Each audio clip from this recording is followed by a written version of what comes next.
Hi, I'm Reid, editor of the EdisonReport, and we're here at LEDucation 2025. I'm joined by Matthew Bindel of U.S. Matthew, welcome. Great to see you. First question is, you're Southern California. Let's talk a little bit about the wildfires and how did they affect you? It's been devastating for the Los Angeles area. Lots of our friends and family affected. I live just about a mile from the Palisades and where everything was going on. Luckily for U.S. we're a little bit outside of Los Angeles, so no direct effect to the company itself, but lots of friends and family affected, so it's been tough. There's something called Light Up LA. I think, have you heard of this organization? I have. And I think IES is involved, and IALD. Right. Well, we're going to support that. Absolutely. Because we want to help every way we can. Okay, well, glad you're safe and your family and friends are safe. Yeah. Let's talk a little bit about the industry. What are some of the changes and what are some of the challenges you see in the industry? Well, obviously the current economic status, right? We've got looming possibility of tariffs. We're keeping tight eye with our suppliers, supply chain, our costs of aluminum and steel. Obviously, we're dealing in a lot of that with our pole production. And may I ask, where do you purchase most of your aluminum and steel? What countries? A lot of it comes from Canada, for the most part. Some from overseas in Asia, but mostly Canadian and a little bit from Mexico. We try to source as much from the U.S., being based in Los Angeles, most of our products being Buy America and BABA compliant. We like to try to keep that supply chain and make sure all our products comply. Sure. So, as of today, what are your plans? Have you announced price increases?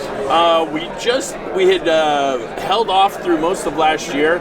We had just a standard price increase at the end of last year. All right, what's that mean, a standard price increase? You mean every year you have a small price increase? No, I think it had been 2.5, 3 years since we had one previously. Okay. Right. So you had one at the end of last year. At the end of last year, we had a kind of cost of living dealing with inflation and everything as we've had it. Okay. We haven't formally announced anything. A lot of other companies have. We're definitely looking into it. We may have to announce something in the next month or two. What is your hunch?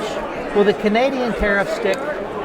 Off the top of my head, who knows? I know. It's the Wild West. That is. And they may stick for a day and they may be canceled. Yeah. And, exactly. All we can do is play it day by day and try to figure it out and do the best we can for our customers. So Matt, what is new at U.S.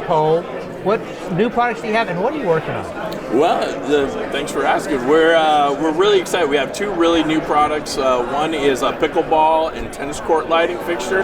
Pickleball is hugely popular right now. So we've designed a brand new optic that's tennis court and pickleball specific. It allows us to really light the court as well as decrease spill and off-site glare. Really excited about that one. Our second product is our Cubix wall sconce. We have a brand new optical design for wall washing, and we're getting into more of the architectural flood and washing type fixtures. Okay, when we talk about the pickleball, and I've played a few times, I want to play more. It's the same type of light as tennis court, but it's just different distribution, different light levels. Well, what we're doing, most of the time with area lighting, you're trying to throw the light as far out as you can, minimize your number of poles. With pickleball, since the courts are smaller and the poles are already sufficient height, we can actually bring the lighting down. Our optic takes some of that high angle, 60 to 90 degree light, brings it down, focuses it on the court.